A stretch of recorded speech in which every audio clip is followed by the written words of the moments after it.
Story 1. Many years ago, my high school crush died in an accident. Last night she visited my home. I never thought I'd see Jessica Wright again. We were just kids, really.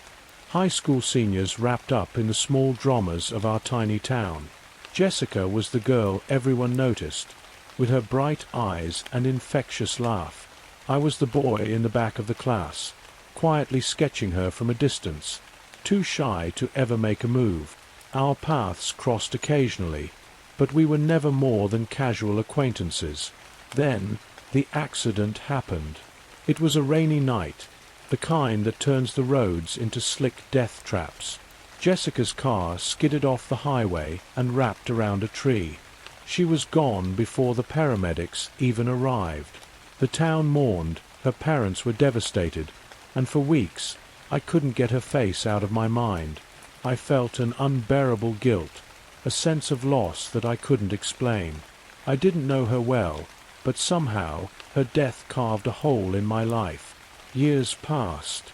I moved away, went to college, got a job, and tried to forget the haunting memory of Jessica. Life became a series of routines, and for a while it worked. But then, a few months ago, the nightmares started. I would wake up drenched in sweat, Jessica's face floating just behind my eyelids, her eyes empty and accusing. It wasn't until last week that things took a turn for the worse. I was sitting alone in my living room, the clock on the wall ticking loudly in the silence. It was just after midnight, the hour when the world feels the most still. I had just turned off the TV and was about to head to bed when I felt it.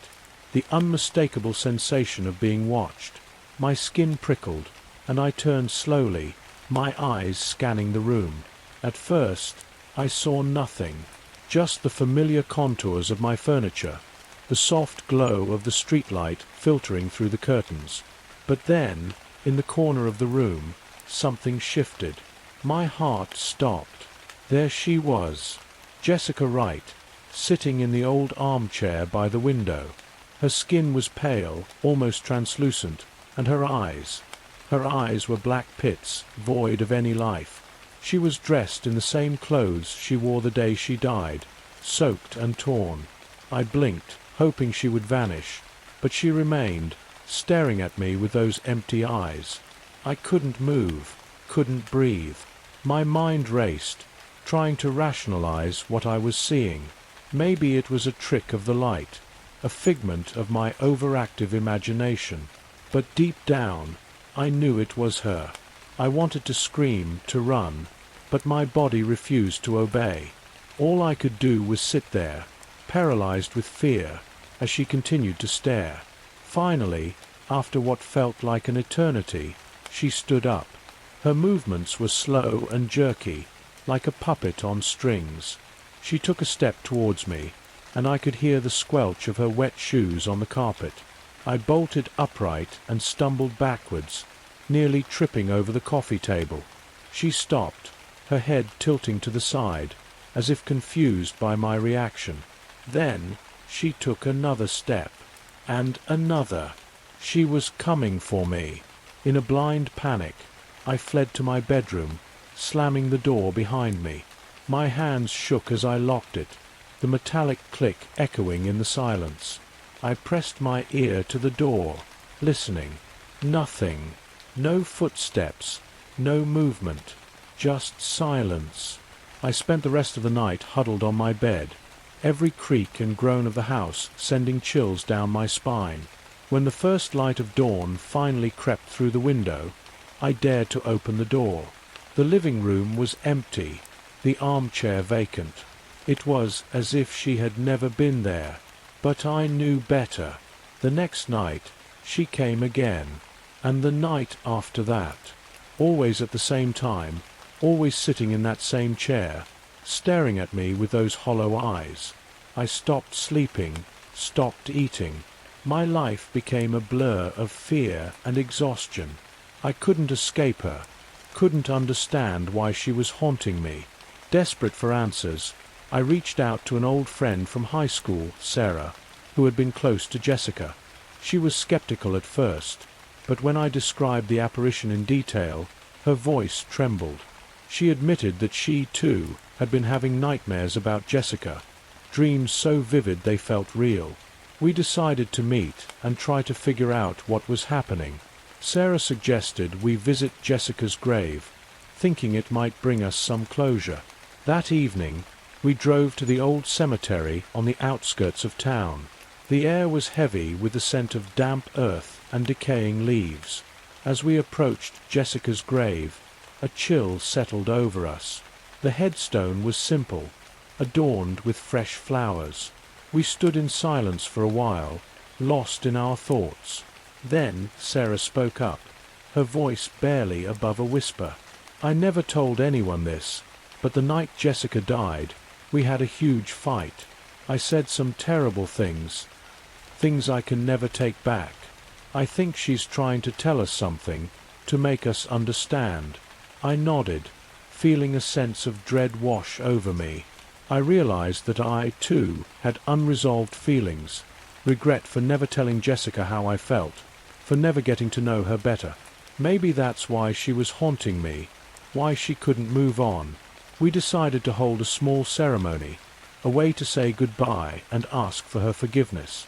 As we lit candles and spoke our apologies, a strange sense of peace settled over the graveyard. I felt a presence, a warmth that hadn't been there before. That night, for the first time in weeks, I slept soundly. Jessica didn't visit me, and when I woke up, I felt lighter, as if a weight had been lifted from my shoulders. I hoped that we had finally given her the closure she needed, but my relief was short-lived. A few nights later, the nightmares returned, more vivid and terrifying than before. Jessica wasn't just sitting in the chair anymore. She was moving, coming closer, her eyes burning with an intensity that made my blood run cold. I could hear her voice now, a faint whisper that grew louder each night. "Help me." I knew then that something was horribly wrong. Jessica wasn't at peace. She was trapped, and somehow I was the key to her release. I delved into old town records, searching for anything that might explain her restless spirit. What I found chilled me to the bone. The night of Jessica's accident, she hadn't been alone. There was another car, another driver who had fled the scene. The police had never found the culprit, and the case went cold. Jessica's death was more than just a tragic accident. It was a murder. I shared my findings with Sarah, and together we dug deeper. We uncovered a name, someone who had a history of reckless driving and a known grudge against Jessica. Confronting him was our only option. We tracked him down, a shadow of his former self, living in a dilapidated house on the outskirts of town. When we confronted him with the evidence, he broke down, confessing to everything. He had been drunk, angry, and when he saw Jessica on the road that night, he lost control. He had been haunted by guilt ever since, but fear kept him from coming forward. We persuaded him to turn himself in, to finally face justice. The relief in his eyes was palpable, as if a dark cloud had been lifted. That night, as I sat in my living room, I felt a shift in the air. The clock struck midnight, and for the first time in weeks, Jessica didn't appear. Instead, I felt a warmth, a sense of peace that I hadn't known in years. I knew then that we had done the right thing, that Jessica could finally rest. But as I turned off the lights and headed to bed, I couldn't shake the feeling that this wasn't over. The shadows in the corners of my room seemed darker, the silence heavier. As I lay down, I heard it, a faint whisper, barely audible but unmistakable. "Thank you." I closed my eyes, hoping for a dreamless sleep, but deep down, I knew that some ghosts never truly leave us. They linger, waiting for the right moment to remind us of the past, of the things we can never change. And in the dead of night, when the world is silent and still, I can still feel Jessica's presence, watching over me, a reminder of the love I never had the courage to confess, and the girl who will forever haunt my dreams. Story 2. I think there's something in the woods behind my house. To give context, I moved to Oregon a little over a year ago now. The house I moved into is down a hidden driveway and has a house in front and to the right. Everywhere else surrounding the house, however, consists of a forest. I believe it has a name, but I don't want to reveal it on here since you know. Privacy. Being quite frank, I've always been someone who tends to find fun in scary ghost stories, but I've never truly believed in anything like skinwalkers, dogmen, etc., etc. I was smoking on my back porch one night with the kitchen light on. With the way my house is, when the kitchen light is on at night, it lights up the whole porch but makes the forest look like a black abyss. I remember firstly hearing a few childlike giggles and footsteps sort of circling near the entrance of the woods, but I genuinely didn't care. Yes, no one's allowed in those woods, especially kids practically in my backyard, but hearing kids play isn't concerning. Even when a faint hello ringed through the night air, I wasn't that alarmed.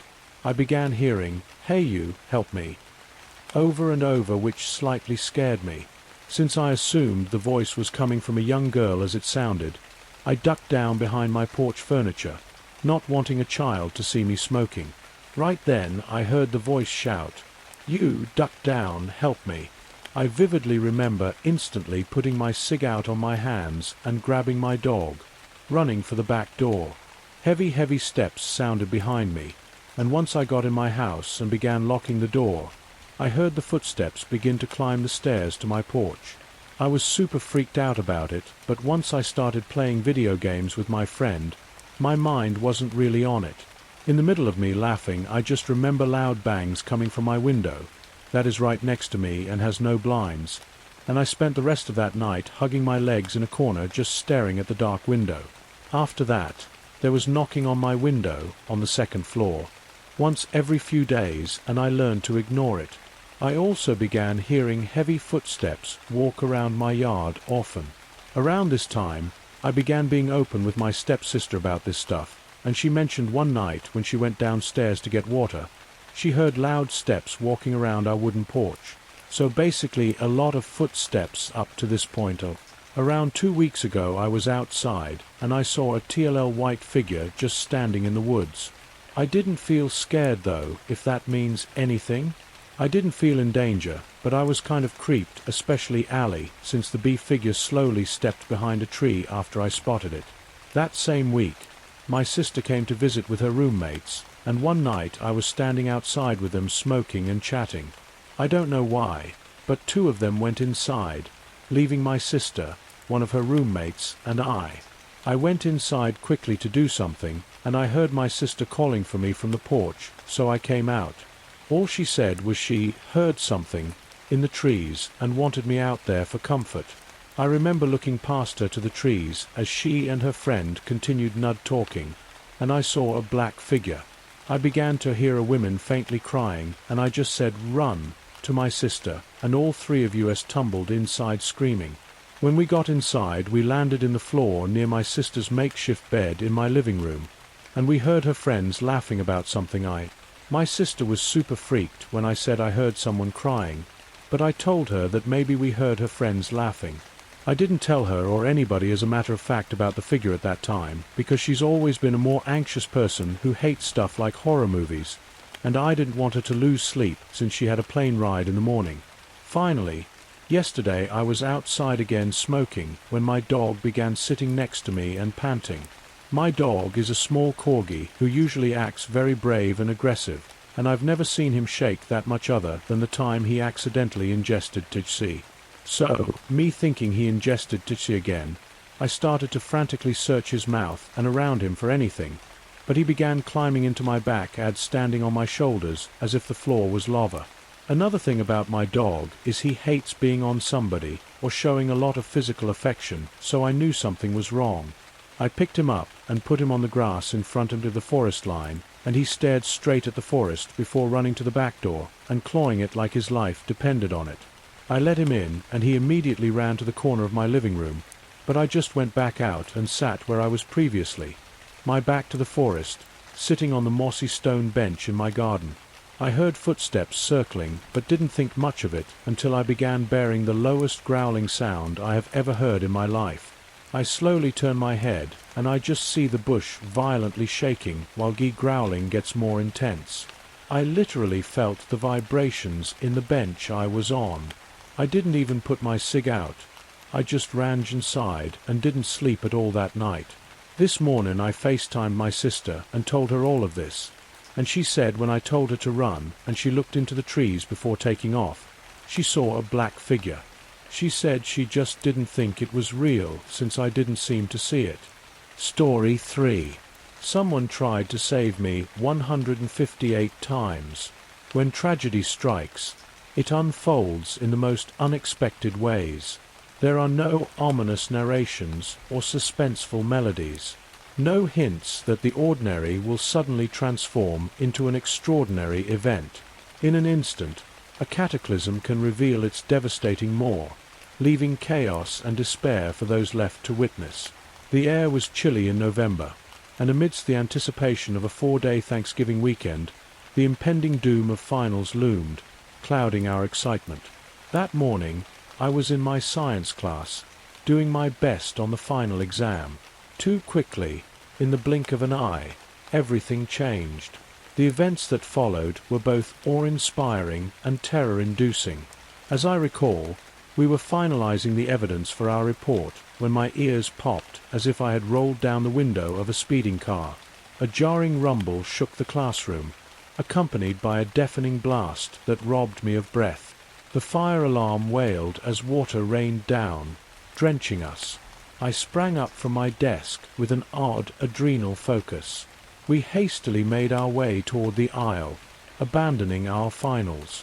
Surprisingly, we maintained a semblance of order. The fire alarm blared as our teacher guided us out, and we obeyed in a mix of fear and trust. Like frightened animals, we followed the teacher's lead, navigating the corridors to the nearest exit. We had to walk past my mom's classroom, and I wondered if I'd see her getting her kids out. As I turned the corner, her classroom came into full view, and what I beheld was a nightmare made manifest. My heart seemed to stop, yet its frantic pounding was louder than ever. My mother's classroom door, torn off its hinges, lay in a shattered heap against the opposite wall. The threshold was consumed by a furious inferno, raging uncontrollably. I was now the one to stand witness to this wake. I don't know what compelled me to charge into that blazing maw. Was it a delusion of invincibility? A desperate belief that I could save her like a superhero? Or was it a simple act of need, driven by an unexplainable force? I cannot say, even now. I pushed through the flames and smoke, and as soon as I crossed the threshold, the fire ceased its anger.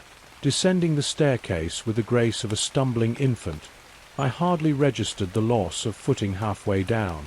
Adrenaline coursed through my veins, dulling the pain as I tumbled, and I regained my balance on the final steps. And there, at the bottom step, an impossible coldness enveloped me. The chill of the air permeated my senses as I departed the bottom step. Inside the room, obscured by dense smoke, the cries of anguish echoed. A nervous sweat broke out on my brow as I ventured forward, guided by the sound.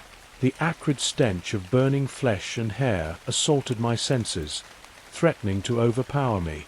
Gradually, my eyes adjusted to the darkness, granting me the unwelcome gift of sight. I wish they had failed me. The horrifying images etched deeply into my psyche, charred bodies strewn across the floor, their limbs twisted and contorted. Some still smouldered, becoming consumed by thin lines of crimson that crawled greedily along their blackening skin, reducing it to ash. The scene was catastrophic. It was repulsive.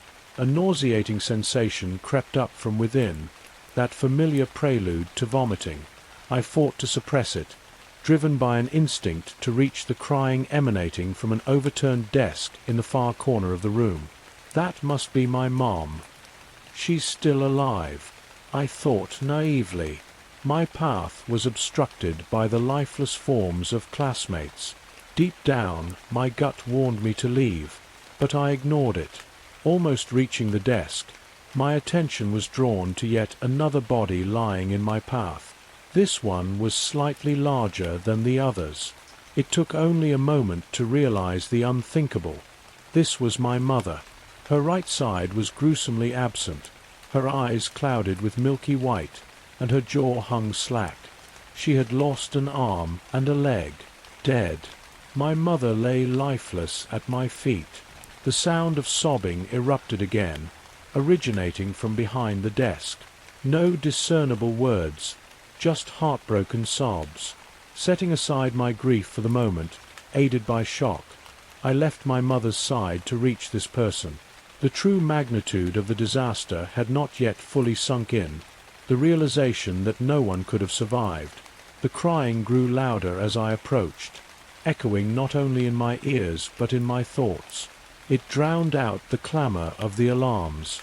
It was as if I was ensnared in a waking dream, where the cries became my sole focus, blotting out every other sense. Reaching the desk, I cautiously peered behind it, my eyes drawn to a huddled figure in the corner. His blackened skin mirrored the others, and he possessed little remaining hair. Tremors coursed through his body as he faced the wall, his arms extended limply, wrists hanging from his forearms. "Hey," I yelled. "Are you okay? Can you move?" I said as I maneuvered around the desk. Looking back on it now, it was incredibly obvious that he wasn't okay. No response. Perhaps the explosion had damaged his hearing. Instinctively, I reached out and grasped his hand. The moment our skin made contact, the crying ceased, and the tremors subsided. Slowly, he began to turn his head towards me, his neck moving with jerky, disjointed snaps. And then I beheld his face. Leathery skin clung to his emaciated skull, while his wide eyes, milky grey and white, mirrored my mother's. Through a slackened jaw, brown teeth peeked out, devoid of lips. His broken nose sat withered upon his face. Completely naked, his leathery skin continued down his skeletal frame, with patches peeling off, revealing a putrid yellow fluid oozing from the infected wounds. I stood there in shock, taking in his convulsions and heaves. Suddenly, his head rocked like that of a newborn, and he took a ragged, strained breath. Then, he let out a sound unlike anything I had ever heard. But that's not the right way to describe it. The sound triggered a sensation within me, a feeling that wasn't entirely my own. I was engulfed by an overwhelming grief, an intense pain that consumed me entirely. Guilt as I had never known washed over me, threatening to drown me in its depths. I recoiled from the desk, stumbling backward until I fell onto my mother's charred remains. A cloud of ash billowed forth, caressing my face as I gasped for air. I inadvertently inhaled the plume of my mother's ash. I vomited on myself, tears streaming uncontrollably. Crawling on my hands and knees, I distanced myself from the nightmare, my existence teetering on the brink. I crawled, and then ran once I regained my footing. I ran out of that room, up the stairs, through the engulfing flames, through the school, past my bewildered classmates. I kept running. I ran until my legs could no longer bear the weight of my body and my shattering reality. Just keep running. Eventually, I collapsed in a local park, where the police discovered me. The cold, crisp grass cradled my face, leaving damp imprints in unison with my tears. The officer who found me sat silently beside me in the field, offering no words of advice nor encouragement. We both began to shiver as the cold crept into our bones. I laid in that field until I succumbed to exhaustion and fell into a fitful sleep. I was so utterly exhausted. When the officer drove me home, I awoke to a reality that felt both distant and surreal. The following year slipped away in a haze, an amalgamation of twisting memories and blurred moments. I found myself residing in my mother's home, under the temporary custody of my aunt and uncle. The settlement from the life insurance payout, locked away in a conservatorship, offered a glimmer of financial security. Grateful for their decision, I thanked my lucky stars that my aunt did not seize the opportunity to claim the money as her own. Instead, she handed me a substantial sum of cash. It was an overwhelming amount for a 17-year-old to possess while grappling with the weight of newfound responsibility. In due course, I was granted emancipation, propelled forward by financial freedom. Little did I know that this freedom would become a catalyst for a destructive spiral, deepening the void within my soul with every regretful choice. The passing months merged, as if time itself was nothing more than a fleeting illusion. I was constantly oscillating between moments of heroin-induced intoxication and near unconsciousness. My days were spent in a perpetual state of chasing a fragile equilibrium. And so, as predictable and anticlimactic as it may sound, I succumbed to the overwhelming grip of a heroin overdose. I vaguely recall the nature documentary playing in the background as I craved another hit. Preparing the syringe, I found a suitable vein, and the liquid bliss coursed through my veins, flooding my senses. Was it my fifth hit? Sixth? More than I had ever done before. The rush surged through my body with an intensity one couldn't bear. My balance faltered, and I collapsed onto the couch, my head spinning in a disorienting haze. I slipped into unconsciousness, unaware of the vomit that spilled forth from my mouth. At that moment, I believe I was on the brink of death. In my haziness, I faintly recall the piercing scream someone entered the front door. I must have appeared as a visual embodiment of the death I had longed for. It was my aunt who discovered me in that state, a sight she never deserved to see. She was far too good to be exposed to the wretchedness that had become me.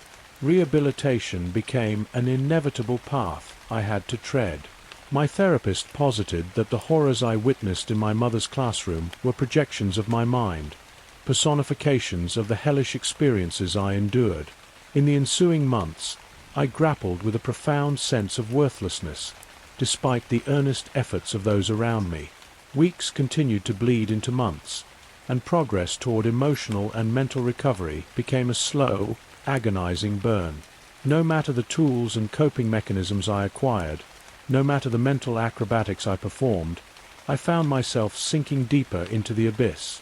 The insidious cravings for substances clung to my heart with sickening tenacity.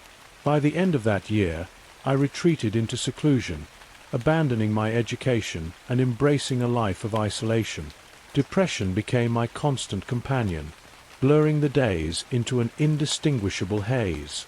I traded one vice for countless others, escaping reality through endless hours of pornography and video games, despising every fiber of my existence late into the solitary nights. Even in sleep, I found no respite. My nights were tormented by relentless nightmares, unyielding in their pursuit of stealing away what little rest I had left. At my emotional nadir, I ceased to care for even my most basic needs. My body, an instrument of survival, was now perpetually hunched, bent by the weight of my deteriorating state. I had become a repugnant wreck, a physical manifestation of the turmoil within my mind. I was a mirror reflecting the distorted image of my shattered mentality. The battle against my demons was slipping through my fingers, and I was losing myself in the process. In time, my life embarked on a transformative journey, emerging from the shattered remnants of an existence that had unwittingly become my solace. It began with a simple spark, an eruption of laughter. It was not a mere chuckle or a fleeting smirk. It was a belly-deep laugh that reverberated within me. The sound itself was foreign to my ears, stirring confusion and exhilaration. At that moment, I felt immense pride swell within me. Soon after, I shed my former self, transitioning from a reanimated corpse to an animated being. My new addiction became growth, and I pursued it with fervor. I constructed a fortress, a barricade to withstand the relentless onslaught of my mind. I tamed the internal chaos that had consumed me, gradually reclaiming control over my destiny. With every strained step, I crawled a feeble yet indomitable way up that treacherous mountain. Knowing I had to venture beyond my childhood home to nurture my emotional development, I decided without hesitation. I relinquished my home to my aunt, packed my belongings, and embarked on a journey to Florida. Florida became my homestead. I found refuge in a vacation cabin amidst the serenity of the Everglades. There were no neighbors for miles around, and the land belonged to a kind couple whom was seldom present. The cabin, nestled within a dense, humid forest, provided ample opportunity to confront my innermost thoughts, aiding my recovery. Though reclusive, I reveled in newfound freedom.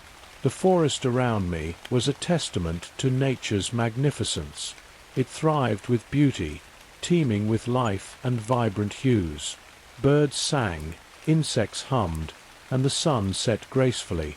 It was a stark contrast to the desolate nights I had once known.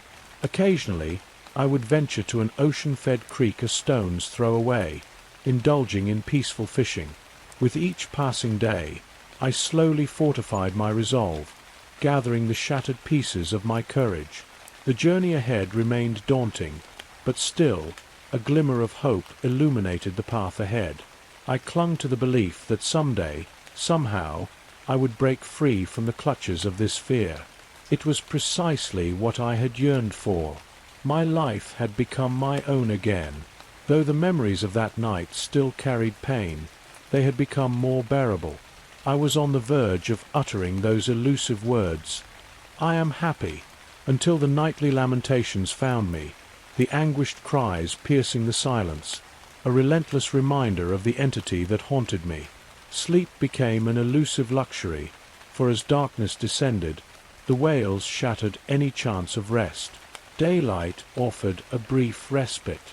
The cries became a force that unleashed forgotten pain, shattering the barricade I had erected. The dormant rancor within me stirred, awakening with a vengeance. My inner turmoil returned, engulfing me in a tempest that left me gasping for breath. My resilience crumbled like sand slipping through trembling fingers. The laughter that once danced upon my lips died in my throat. I broke quickly, so quietly. Then, one night, I stirred from a nap that had inadvertently consumed me. A strange sensation tugged at my consciousness, rousing me from my slumber. The room was shrouded in stale silence, the clock displaying 1:26 a.m. It was the dead of night, yet mercifully devoid of the haunting cries. With cautious curiosity, I rose from my seat and made my way toward the front door, spurred by newfound audacity. I recall thinking I should step outside, prove to myself that nothing is there, prove the crying is simply in my head. As I approached the door, I envisioned walking outside and wondered where I should go. That night, the air was eerily calm, devoid of the usual bug song. I pressed my face against the small window on the door, peering into the darkness beyond, fully expecting to find only an indistinct shadow. But to my horror, there it stood, staring back at me with an intensity that sent shivers down my spine. Our faces were separated by a mere fraction of an inch of glass, locked in a macabre face-to-face encounter. A cacophony of screams erupted, shattering the once tranquil air and sending tremors through my home. The glow from the kitchen illuminated his face, etching its haunting contours deep within my mind. His quivering jaw moved erratically, a grotesque dance of opening and closing with each labored breath. Each exhale birthed a clinging mist, smearing the glass with intricate patterns, transforming its surface into eerie artistry. His vacant eyes remained fixed ahead, devoid of recognition, as if ensnared within the clutches of unyielding madness. With unsteady steps, he gradually retreated, his form shrinking into a crouched position mere feet away from my door. There was no denying the presence before me. Frozen in shock, I stood there, grappling with a maelstrom of emotions. Fear, curiosity, and twisted fascination intertwined, forming a turbulent whirlwind of conflicting impulses. Though an unsettling truth settled within me, there was no denying the raw reality of his existence. This was no figment of my imagination. It was a chilling encounter with a realm beyond comprehension. My scream tore through the air, an instinctual response fueled by primal emotions. No coherent words could encapsulate the overwhelming turmoil within me. Anger, fear, and frustration merged into a sickening sensation that gnawed at my core. I had grown tired of sleepless nights and a life that no longer felt like mine. I had escaped across the country to flee from this, yet here it was, huddled just feet away, mocking my desperate attempt at solace. It felt like a cruel joke my own mind was playing on me. "Leave me alone," I shouted, my voice cracking as tears streamed down my face. "Please, just leave me alone." My cries resembled the agonized wails of a wounded and trapped animal, raw and untamed. Outside, the creature continued its relentless screams, rising to its feet again with a disjointed movement. It approached my door, its contorted posture resembling the grotesque position of a late-stage tetanus patient, skin tearing as it leaned. "Leave me alone," I yelled again, unleashing a surge of pent-up emotion that had been dormant for far too long. But my plea fell upon rotting ears that could not comprehend or sympathize. It reached my door. I had rehearsed this moment in my mind. Over and over, I had imagined how I would confront and eradicate this embodiment of my deteriorating sanity. I had chosen this entity as the symbol of my mental decline, the effigy upon which my deserved future lay flayed in a blood eagle-like fashion, offered to the altar of my current reality. Driven by panic and rage, I grabbed the fire axe above my table, my body moving mechanically as I propelled myself back toward the barrier that separated us. A wordless scream of terror, revulsion, and hatred erupted from deep within me as I crashed through the door, my clenched teeth unable to contain the overwhelming intensity of my emotions. The creature was struck by the door, its body forcefully pushed backward, eliciting a feral gasp from its throat. Now I was determined to end it. Kill it. Kill me. Candle. Kill. The words reverberated in an unsettling loop within my mind, out of sync with each other, fueling my purpose as I prepared to face the culmination of my anguish. In a whirlwind of uncontrolled movement, I tumbled down the steps, my body flailing as I crashed onto the ground. Before I could fully process the fall, I found myself on my feet, instinctively rising without conscious thought. And there it was, face to face with me, its breath uncomfortably warm and sticky against my skin.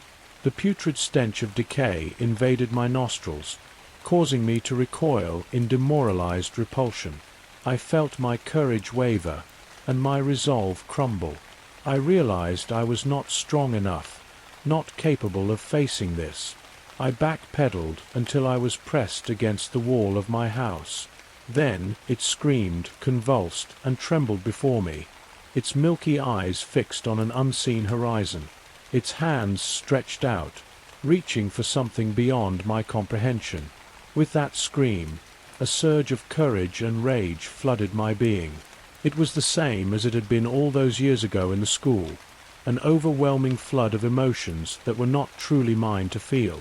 It's difficult to articulate, but I embodied those emotions and allowed them to engulf me, to consume me. Kill. The word reverberated relentlessly in my mind.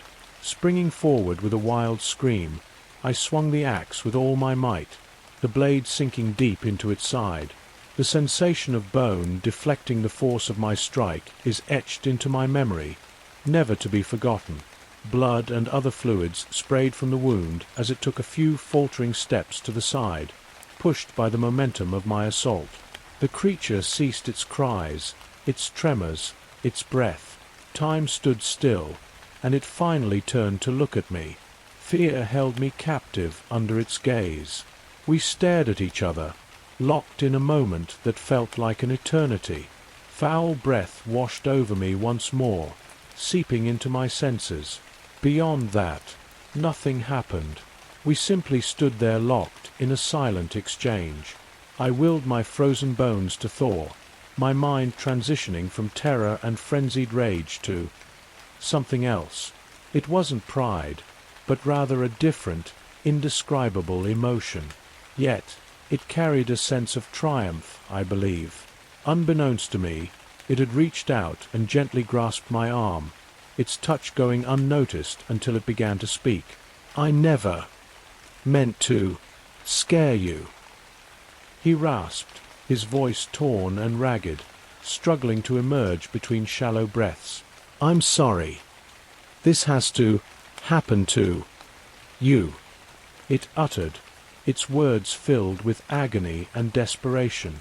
Tears welled up in its eyes, a flicker of pain crossing its face as its ragged hand clutched at the axe lodged in its new laceration. "Please, kill me," he wheezed, his plea reverberating in my mind and reaching my ears simultaneously. With its other hand, it gripped the axe and brought the blade to its neck. "Kill me, Candle.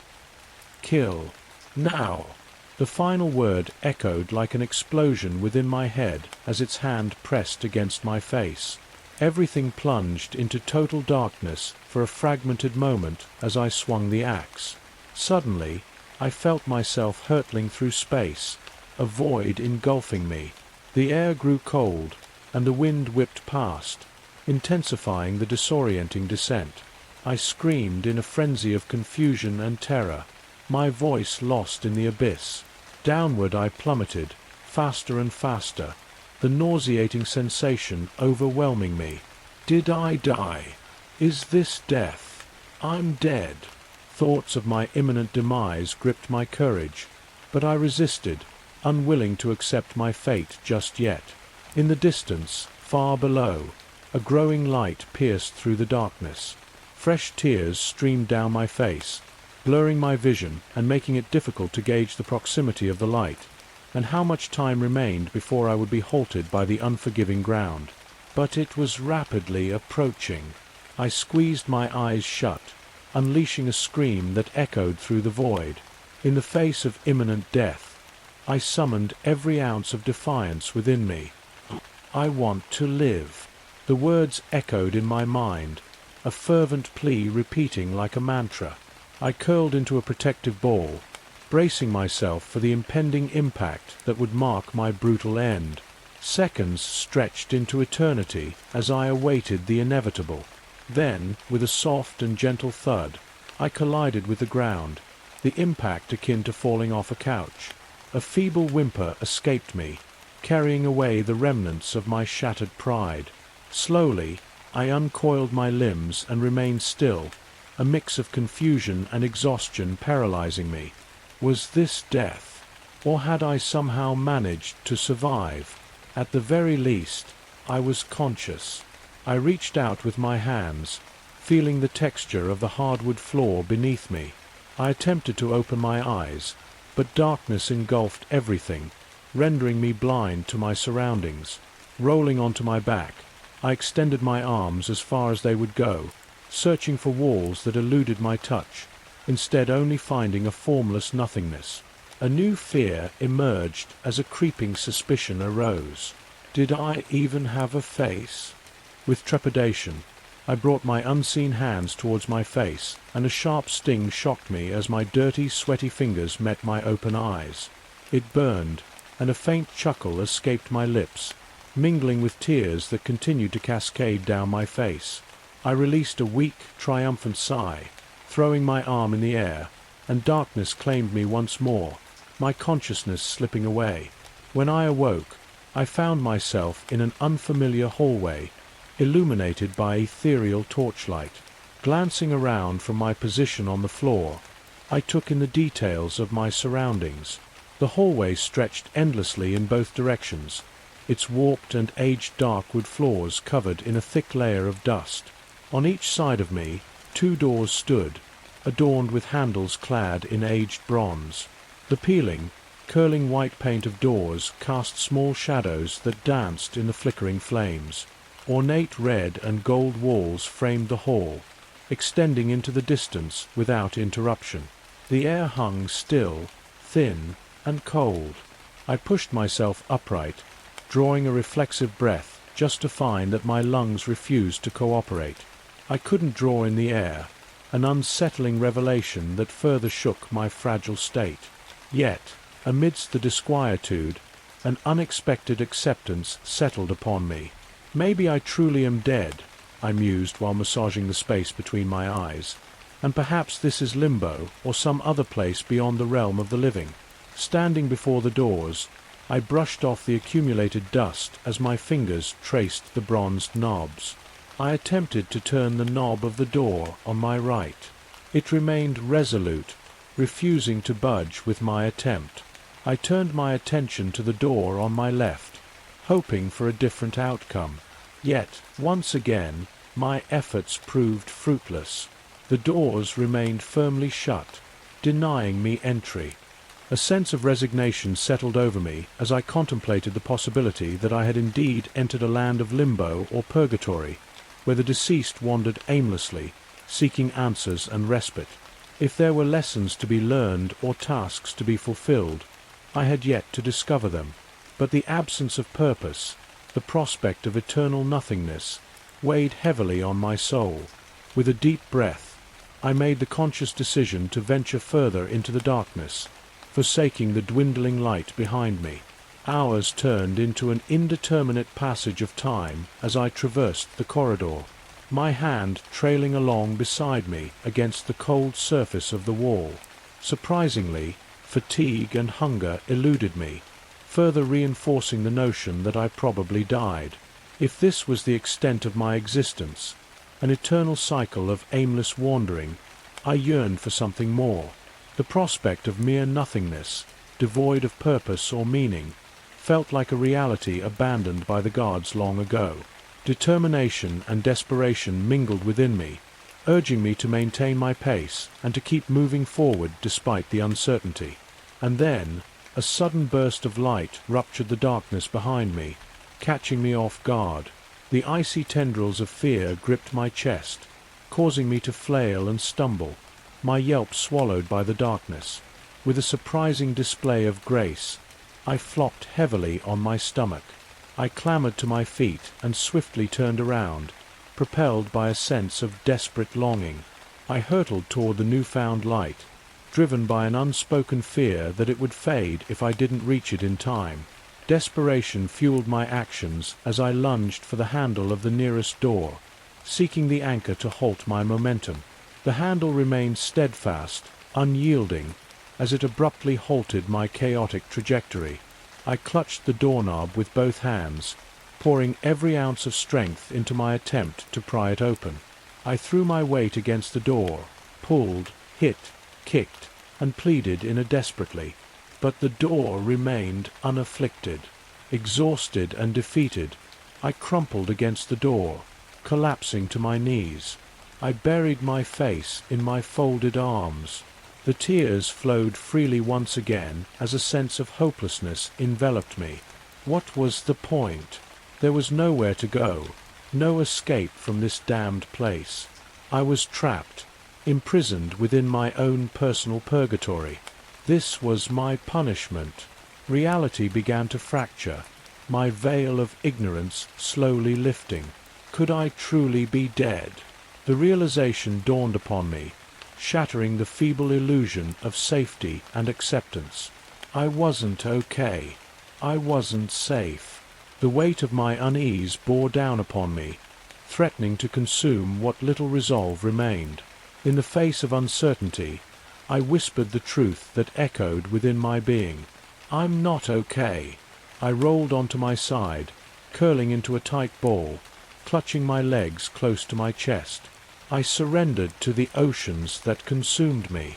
I ceased all efforts, resigned to my fate.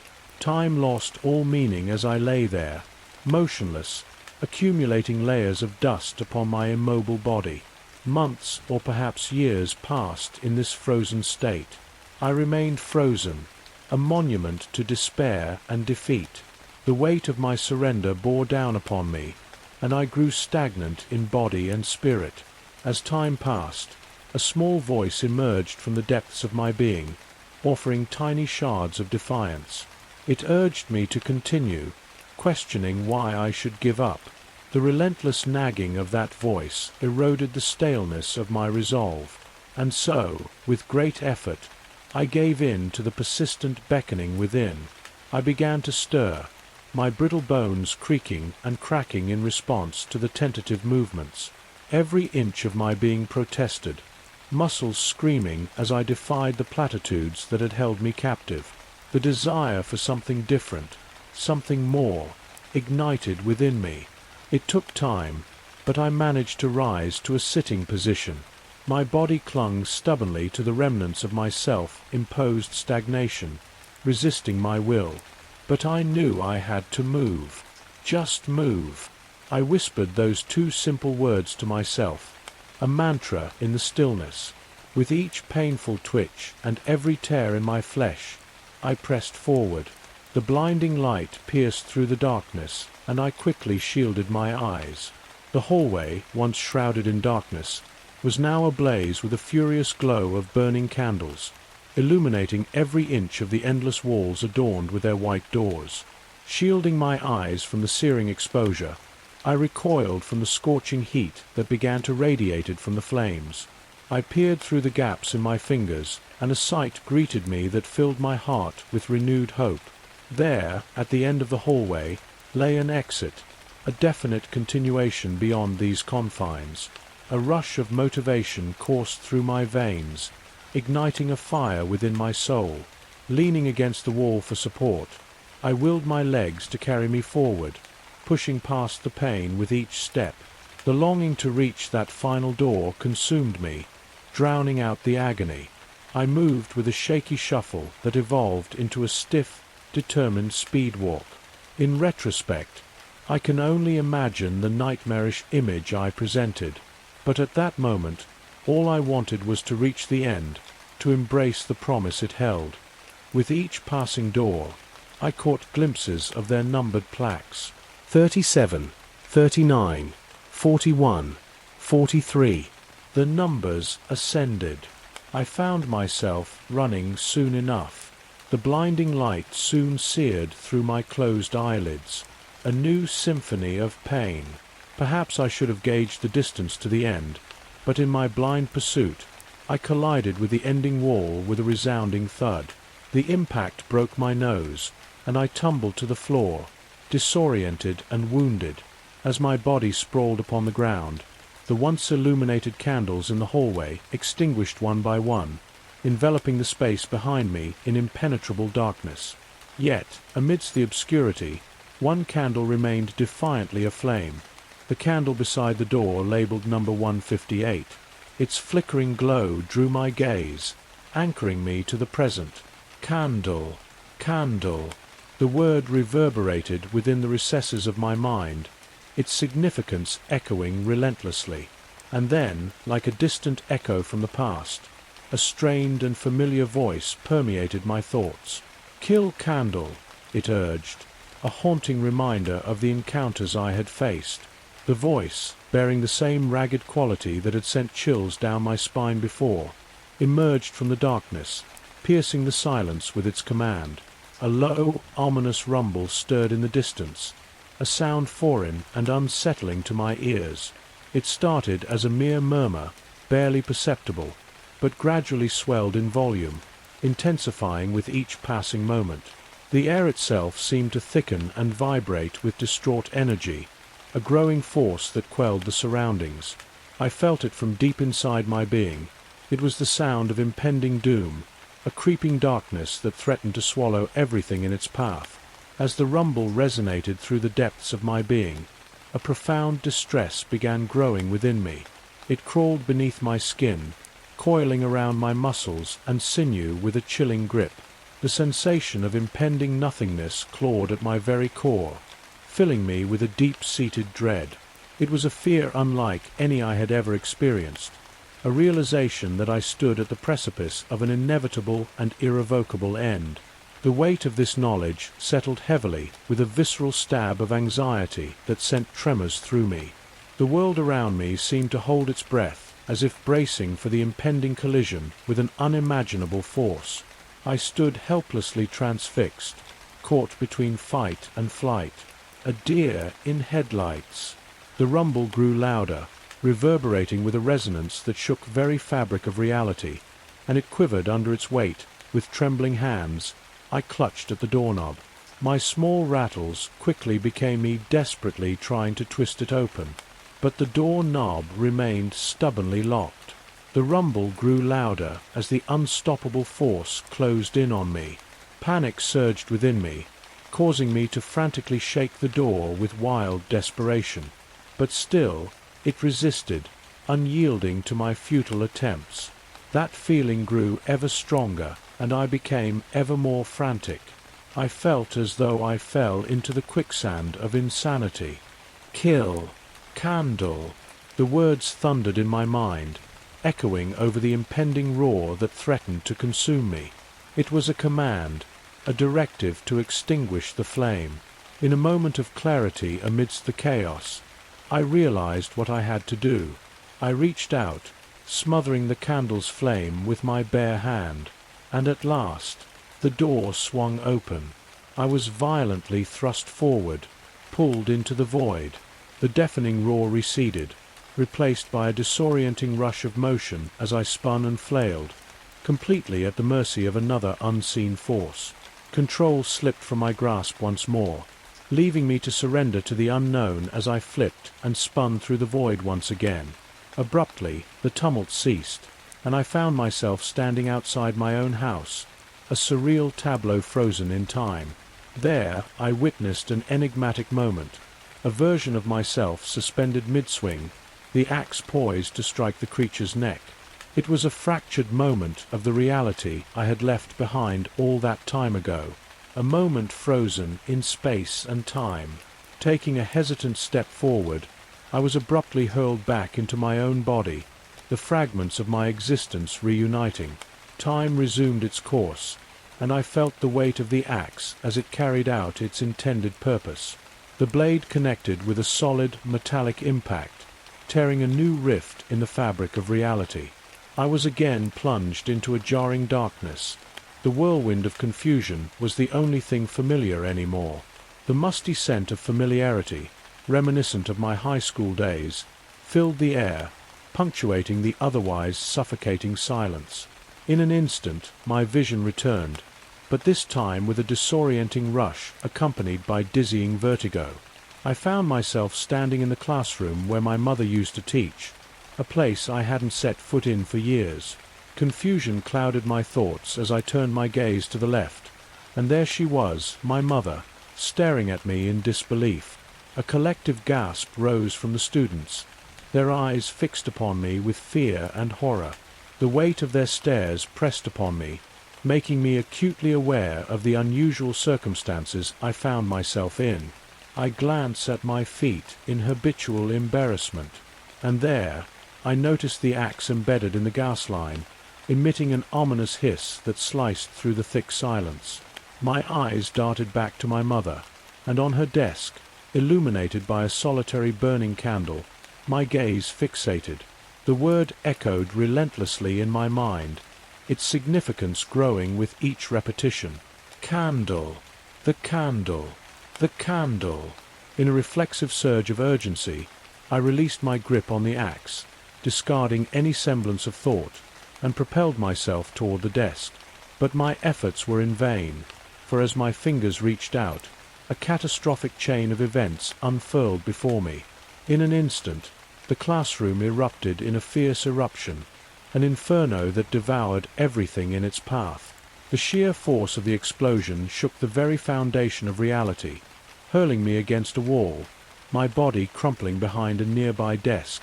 Charred and broken, my form bore the scars of the blast, yet my consciousness stubbornly clung on. I felt pain unparalleled to any other I'd experienced so far. Amid the chaos, I gathered myself and began to crawl toward my mother's mangled figure. She lay there, torn asunder, yet desperately still clinging to life. With every ounce of strength left in me, I painstakingly dragged my injured body toward her, my movements a testament to sheer determination. My hand reached out, seeking connection, but instead encountered a severed limb. Undeterred, I reached my mother, and she extended her remaining arm, seizing my hand with a desperate grasp, our bond unbroken even in the face of such devastation. "Mom!" I sobbed, my voice choked with anguish. Tears streamed down my face as I knelt over her broken form. "Mom, I'm sorry," I cried out, my words punctuated by deep sobs. "I'm so sorry, Mom." Her eyes met mine, and in that delicate moment, she mustered all she had to utter a sweet whisper. "I love you," she barely managed, a weak attempt at a smile gracing her lips, but as her grip weakened, her hand slipped away, surrendering to the pull of gravity. I collapsed once more, pressing my head against a scorching shoulder, the flames from her burning clothes licking at my tear-soaked eyes. At that moment, the white-hot pain of loss eclipsed any physical pain I might have felt. The realization struck with cruel clarity. I hadn't succeeded in extinguishing the candle. I had failed once again, repeating the cycle for the 158th time. The weight of my failure bore down on me, crushing my soul into a cloud of fine dust to be carried away with the hellfire that consumed my surroundings. I didn't deserve the reprieve of holding my mother. I needed to escape from the desolation I had wrought. Crawling on hands stained with her blood, I retreated to the corner of the room. My arms hung limply at my sides, my body trembling with a mixture of guilt and revulsion. I didn't want to touch anything, especially not myself. I recoiled from my own skin, my hands, the instruments of her demise. I wanted to shed my skin as it pressed its decrepit form ever closer to my heart. "I killed my mom," I whispered, the words heavy with self-condemnation. I trembled uncontrollably, consumed by my otherworldly screams of anguish and sorrow that shattered the air. Suddenly, a voice pierced the chaos from behind me. "Hey!" it yelled urgently. "We have to get out. There's a gas leak." A hand reached out and grabbed mine. As I turned to face the source, a jolt of recognition coursed through me. I was staring at myself, another version of me, yet somehow different, younger.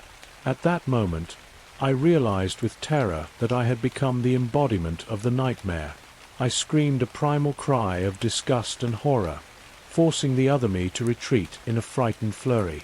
Days have passed since then. After the younger me fled, I was pulled back to our timeline. This timeline, for the final time. I hope my journey was enlightening, entertaining. I hope you won't stagnate as I did. And if you ever find yourself stagnant, placated, absent, and it's the why that keeps you down, then you should also ask yourself, why not? Your reasons just might be enough to move forward again.